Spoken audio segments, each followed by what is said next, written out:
നമസ്കാരം, ഞാൻ Umashankar എഴുമാട്. US media ന്യൂസിലേക്ക് എല്ലാവർക്കും സ്വാഗതം. ഞാനിപ്പോൾ ഉള്ളത് പാലക്കാട് ജില്ലയിൽ വാവന്നൂരിനടുത്ത് കൊട്ടുലുക്കൽ അസുരമഹാകാളൻ മഹാവിഷ്ണു ക്ഷേത്രത്തിലാണ്. ഇവിടെ നവീകരണ കലശവും ദ്രവ്യകലശവും നടക്കുകയാണ്. ഇതുമായി ബന്ധപ്പെട്ടിട്ടുള്ള കാര്യങ്ങൾ ക്ഷേത്രം തന്ത്രിയും കമ്മിറ്റി ഭാരവാഹികളും നമ്മോട് പറയും. പാലക്കാട് ജില്ലയുടെ പടിഞ്ഞാറേ വശത്ത് നാഗലശ്ശേരി പഞ്ചായത്തിൽ വാവനൂര് എന്ന സുന്ദരമായ ദേശത്താണ് ഈ കൊട്ടിലുക്കൽ അസുരമഹാകാളൻ മഹാവിഷ്ണു ക്ഷേത്രം സ്ഥിതി ചെയ്യുന്നത്. പണ്ട് കൂടല്ലൂർ മനവക്കാരുടെ വകയായിരുന്ന ഈ ക്ഷേത്രം നിത്യനിദാനത്തിനു പോലും വകയില്ലാതെ നാട്ടുകാർ സംഘടിച്ച് ഒരു കമ്മിറ്റി ഉണ്ടാക്കുകയും പിന്നീടത് മലബാർ ദേവസ്വം ഏറ്റെടുക്കുകയും ചെയ്തു. ഇപ്പോൾ നിത്യനിദാനങ്ങളെല്ലാം മലബാർ ദേവസ്വം ബോർഡിൻ്റെ കീഴിൽ ഭംഗിയായി നടത്തിവരുന്നു. വിശേഷമായിട്ട് അഷ്ടമിരോഹിണി, അസുരമഹാകാളിന് വേല മുതലായ പ്രത്യേക ചടങ്ങുകളും വർഷം തോറും നടത്തി വരുന്നുണ്ട്. ഈ 2026 മാർച്ച് 23 മുതൽ ഏപ്രിൽ 2 കൂടിയ ദിവസങ്ങളിൽ മഹാവിഷ്ണുവിന് നവീകരണ കലശവും അസുരമഹാകാളിന് ദ്രവ്യകലശവും നടത്തുകയാണ്. ഇതിനു മുൻപ് 2002 ഇവിടെ പുനഃപ്രതിഷ്ഠയും നവീകരണ കലശവും നടന്നിട്ടുള്ളത്. പിന്നീട് ഇത്രയും വർഷങ്ങൾക്ക് ശേഷം വിപുലമായ രീതിയിൽ ഒരു നവീകരണ കലശം നടത്തുന്നത് ഇതാദ്യമായിട്ടാണ്. ഈ മാർച്ച് 23 ആചാര്യഭരണത്തോടു കൂടിയിട്ട് ഈ നവീകരണ കലശം ആരംഭിക്കുകയാണ്. നവീകരണ കലശം എന്ന് പറഞ്ഞാൽ 11 ദിവസത്തെ ചടങ്ങുകളാണ്. ഇതിൽ ആദ്യത്തെ 6 ദിവസത്തെ ചടങ്ങുകളെ കൊണ്ട് ഈ ക്ഷേത്രത്തിൽ സംഭവിച്ച അശുദ്ധികളെ കൊണ്ട് ദേവൻ്റെ ചൈതന്യഹാനി സംഭവിച്ചിട്ടുണ്ടാകാം. അതിന് പ്രായശ്ചിത്തങ്ങളാണ് ചെയ്യുന്നത്. 7-8 ദിവസങ്ങളിലായിട്ട് സംഹാരതത്വം പ്രതിഷ്ഠ, പഴയ ബിംബത്തിലെ ചൈതന്യത്തെ ജീവകലശം പൂജിച്ച് അതിൽ ലയിപ്പിച്ച് ധ്യാനാധിവാസ ക്രിയകൾ ചെയ്ത് അതിനെ പുഷ്ടിപ്പെടുത്തി 8-ാം ദിവസം കാലത്ത് 9 മണിക്ക് ശേഷമുള്ള ശുഭമുഹൂർത്തത്തിൽ പുനഃപ്രതിഷ്ഠ നടത്തി ആ ജീവകലശം അഭിഷേകം ചെയ്യുന്നതോടുകൂടി പുനഃപ്രതിഷ്ഠ എന്ന ആ ചടങ്ങ് പൂർത്തിയാവുകയാണ്.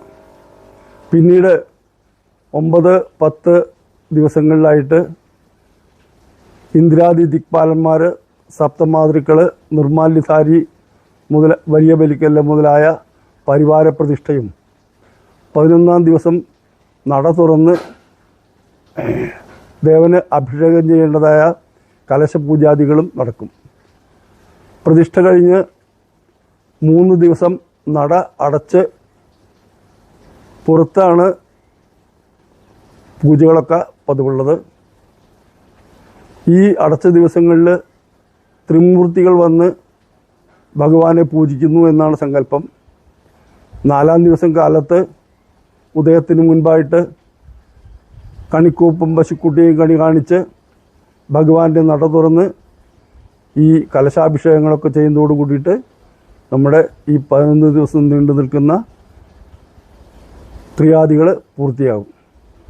ഇതിനോടനുബന്ധിച്ച് 23-ാം തീയതി മുതൽക്ക് പ്രത്യേകം സജ്ജമാക്കിയ വേദിയിൽ കലാപരിപാടികളും വരുന്നവർക്ക് എല്ലാവർക്കും 3 നേരവും അന്നദാനവും ഒരുക്കിയിട്ടുണ്ട്. എല്ലാ ഭക്തജനങ്ങളും പങ്കെടുത്ത് ഇത് ഒരു മഹോത്സവം ആക്കി തീർക്കണമെന്നാണ് എനിക്ക് പറയാനുള്ളത്. വാർഷികമായിട്ട് മണ്ഡലകാലത്ത് മകരമാസത്തിൽ 3-ാമത്തെ ശനിയാഴ്ച അസുരമഹാകാളന് കാളവേല നടത്തുന്നു. അതിനു മുൻപായിട്ട് കളമ്പാട്ട്, അതൊരു വിശേഷമായിട്ടുള്ളതാണ്. അസുരമഹാകാളൻ്റെ കളമ്പാട്ട് ഈടുംകൂറും നാളികേരം മുറിയിലും വെളിച്ചപ്പാടും ഒക്കെ ഉള്ളതാണ് കളമ്പാട്ട്. ഒരു ഭഗവതി പാട്ടിനെക്കാട്ടിലൊക്കെ ഒരു പ്രാധാന്യം കൂടുതലുള്ളതാണ് ഈ കളമ്പാട്ട്. അത് വ്യക്തികളുടെയായിട്ടും ഒക്കെ ഒന്നിലധികം ദിവസങ്ങളിലുണ്ടാവും. ഈ വേല ദിവസം ദേവസ്വത്തിൻ്റെ വകയായിട്ട് നടത്തി വരുന്നത്. പിന്നെ പ്രതിഷ്ഠാദിനം ഇതുവരെ ഇടവമാസത്തിലായിരുന്നു പ്രതിഷ്ഠാദിനം. അത് ഈ 2002 ശേഷം എല്ലാ വർഷവും വിശേഷമായിട്ട് നടത്തി വരുന്നുണ്ട്. അസുര മഹാകാളൻ്റെ മുന്നിൽ വില്ല് വയ്ക്കുക എന്ന് പറഞ്ഞിട്ട് അതിപ്രധാനമായിട്ടുള്ളൊരു വഴിപാട് ഇവിടെ പണ്ട് മുതൽക്കേ നടന്നുകൊണ്ടിരിക്കുന്നുണ്ട്. ഒരു വെടുപ്പൻ നെല്ല് വെച്ച് അതിൽ വില്ല് അതിൻ്റെ മുകളിൽ വയ്ക്കണം. സാധാരണയായിട്ട് കുട്ടികൾക്ക് പ്രസരിപ്പും ആയുധകലകൾ അഭ്യസിക്കാനുള്ള ഒരു ആഗ്രഹവും ഉണ്ടാവാൻ വേണ്ടിയിട്ടാണ് ഈ വില്ല് വയ്ക്കുക എന്ന് പറഞ്ഞിട്ടുള്ള ചടങ്ങ് പണ്ട് നടത്തിയിരുന്നത്. ഇപ്പോൾ ആയുധകലകൾ അഭ്യസിക്കലൊന്നും ഇല്ലാച്ചാലും കുട്ടികളുടെ പ്രസരിപ്പിന് വേണ്ടിയിട്ട് ഇത് ധാരാളം ആൾക്കാർ ഇവിടെ നടത്തി വരുന്നുണ്ട്.